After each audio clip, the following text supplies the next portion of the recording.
Hit over, Summers dives under his glove. A run's gonna score. Here's a throw to the plate, not in time. Dunlap slides in, and North Dakota State puts a 7 spot in the 9th. Driley steps through, crosses it. What a stop by Mulberry. Another chance for Denver. Off the cross, Frost into the back post, and it's in. Denver equalizes just like that. How many threes are taken as another 3 is taken from Majuk Dang, his 4th of the night. So I'm just a normal guy who likes to golf. Yeah. You're a collegiate golfer. You shot a 64 this year. When you shoot a score like that, what's it like? It is. It just, everything's clicking. Seeing progress in mid-season, so That's huge credit to that. X, formerly Twitter. Let's talk X Factors. Who stepped up last week and caught your eye on the men's side? And after about a ½ inch of rain overnight, this has turned into a mud trap, which could be a very difficult up and down to try and save par heading into 18. This hole right here at 17 could be where the championship is won or lost. Poked away. Rasko. Oh, nice move by Afton Rasko to get some separation. Hits it forward. McDermott giving chase. McDermott in the box. McDermott to Campos. Campos for the goal! Oral Roberts head coach Russell Springman was honest about his assessment of his team so far this season. They've struggled on the road. He said they've struggled to find an identity, and that inconsistency on the road has led to just 2 wins. Well, that point is magnified in a place like Frost Arena, where South Dakota State over the past 13 seasons have lost just 12 times. You said back on March 20th, after your team lost 7-6 to Utah, that they turned a corner and you saw a fight for the first time in a year and a half since you've been at Northern Colorado. What type of fight did you see from your team today? Getting down like that and then having to come back in it was special. Top of the key, step back triple, wants it, and he hits it. Zeke Mayo. 24 points for Mayo, his 3rd triple to his team was get stops. It's all about stops right now, and it is. This season, when South Dakota State has given up 71 points to opponents, they are just 2-11. The same goes for Oral Roberts. It's the 71-point mark. They're just 4-11. South Dakota State is unbeaten when they hold teams to 70 or less. Unable to hold on to that one. And watch Martinelli's footwork here. He kind of takes a 1-step extended drop. It's more of a 3-step. He's not really on top of his platform like he should be, and throws that just a little bit out in front, just a little bit too much gas on the back of it. 24-21, Van Hook sets it for Bodie, and it drops in. South Dakota wins. Morgan Bodie gets her 12th kill, a career high for the freshman who has made an immediate impact for South Dakota. All right, let's jump into a new segment. We'll do some stock talk like Jim Cramer, right? Helen Gold, your last name is pretty close to the medal that you're about to receive again. You go back-to-back in this event. Coach Amar said that there's some sort of formula that you have kind of working for this team. What is that formula? He wouldn't tell me. Happy Summit League Spotlight Day. He's Darren Wallace. I'm Kienan Dixon.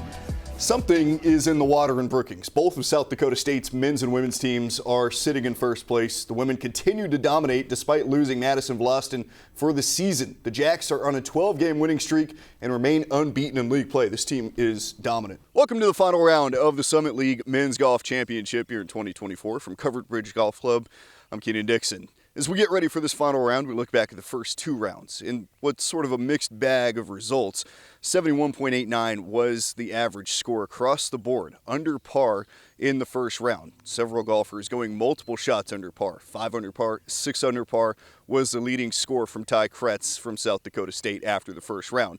The second round presented a much different golf course, including some gusty winds and some different pin locations that provided challenges for golfers and moved that average score up for the 45 competitors to just above 73. Big week last week, not just for yourself, but for your entire team. 31 points on Thursday in that overtime win, your 5th overtime win of the season. What is it about this team and knowing how to play in overtime so well?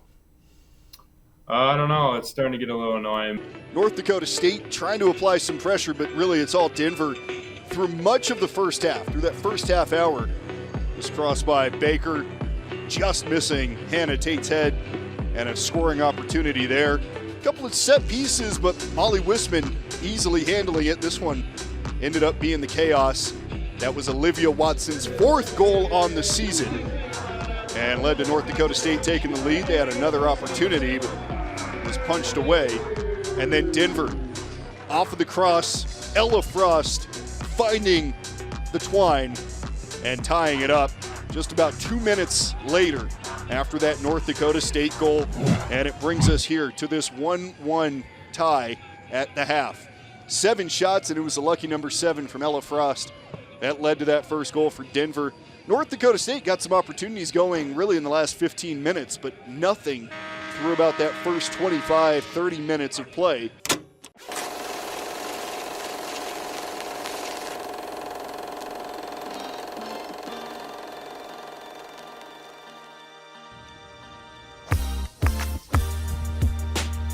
So how are you feeling? I'm feeling really good. Yeah. I'm excited. You know, you hop on the bus, and it's just kind of, you're like, it's here. Everything that we worked for is basically, it's all right now. It's come down to one last tournament. So it's just really exciting. I'm just happy to be here, and weather looks good for the most part. I mean, we can handle the wind. Our couple events previously just has not been very warm. So this is awesome. It looks so free and easy.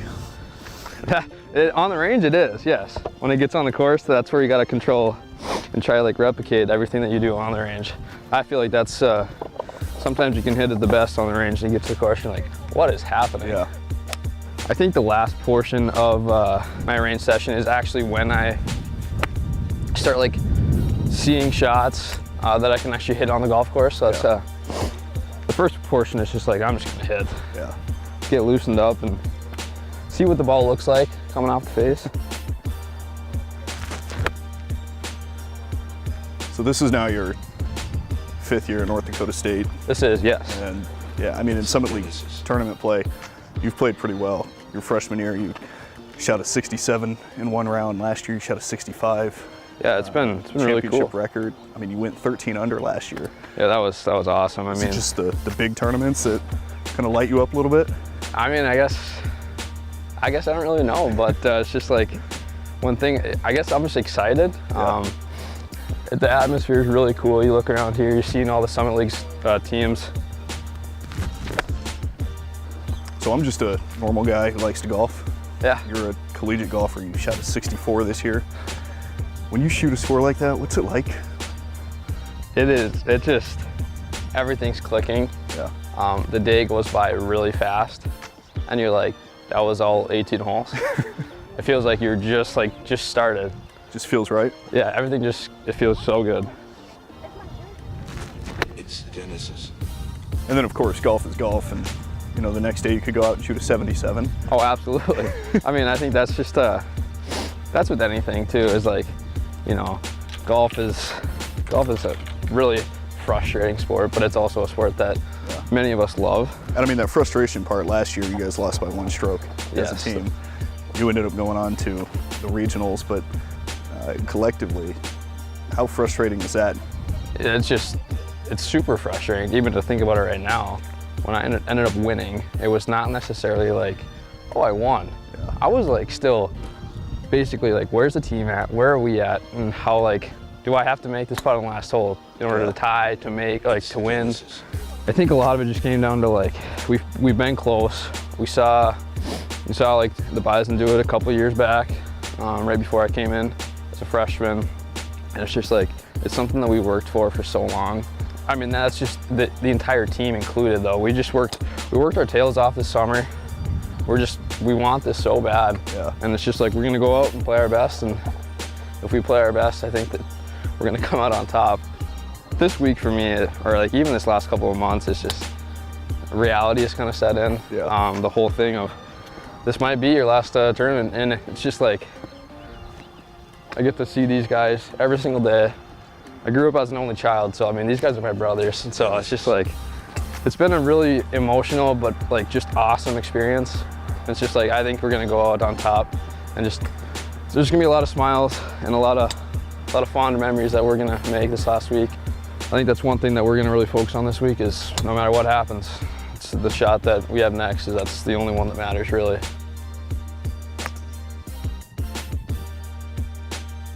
During the 2019 NBA playoffs, Draymond Green proudly proclaimed that he is the best defender in the NBA. It was a statement that was received with immediate criticism. He responded the next day saying, quote, "As a competitor, you're trying to do something meaningful. If you don't have that mindset that you're the best ever, you've failed already."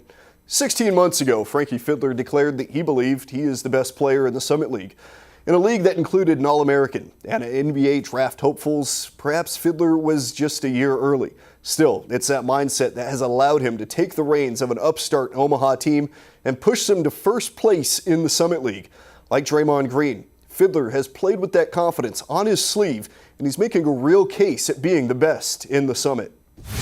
Can you put into words, when you kind of start seeing these performances pile up on top of each other, what it means to you to know, okay, I am who I say I am? I tell myself before every game, trust the stuff you did when no one was watching, so the people who are watching can enjoy what you're producing. 7:20 to go, and there's Frankie Fidler. I think to get to this point, a lot of people really don't understand how much you have to truly love the game that you're playing. Mm-hmm. How do you get over those humps of early in the morning, it's cold out, negative 20 out like it was a couple weeks ago, and you get here to the gym and you get shots up? Just seeing the bigger picture, knowing how much you love the game and what you'll do to go play the game. So I think, just not letting outside things affect what you really want to do, especially on the court. White runs it down to the free throw line. Osborne up top, wing left Fidler for three. That's good, and the Mavericks have the lead. 6'7", you have a unique skill set at that size. I don't think a lot of guys in the mid-major game or really in the college game have that. Have you gotten any sort of feedback or any scouts or anything like that? People showing up, starting to take notice? I've heard from a few people. My AAU coach reached out to me and told him that, and he told me that some people reached out to him about me and kind of just seeing how I was on the court, off the court. So the attention is definitely picking up for me, and I'm just blessed to be in the position I am. As a team right now, you guys are right there. You guys were picked, I believe, 7th coming into the season. Not a lot of high hopes from the media and I guess the coaches around the league for this Omaha program.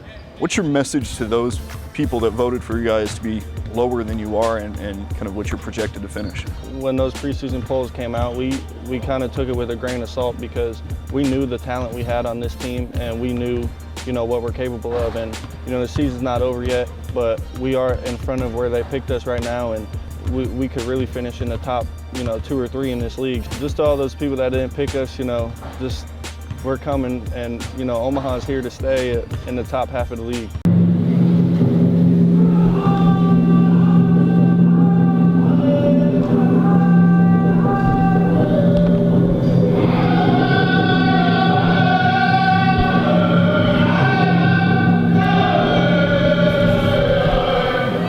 I'm very happy, and it's a very important game. I just want to put on for them and just put on for everyone else that I know that can just compete somewhere and do something really good in basketball and just for their community.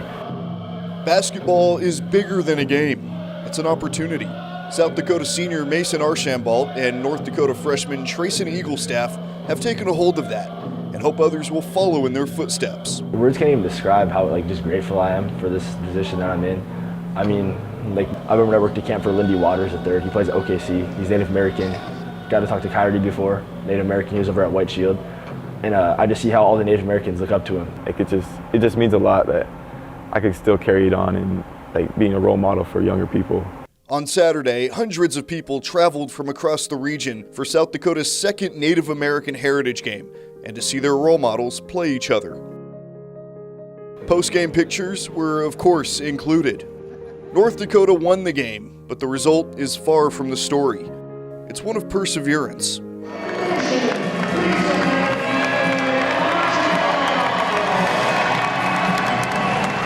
I think about that every single game because I didn't come straight from high school here. I took a long road, different road than a lot of people. So I just never stopped giving up and just kept reaching for my dreams, and then eventually you'll get there.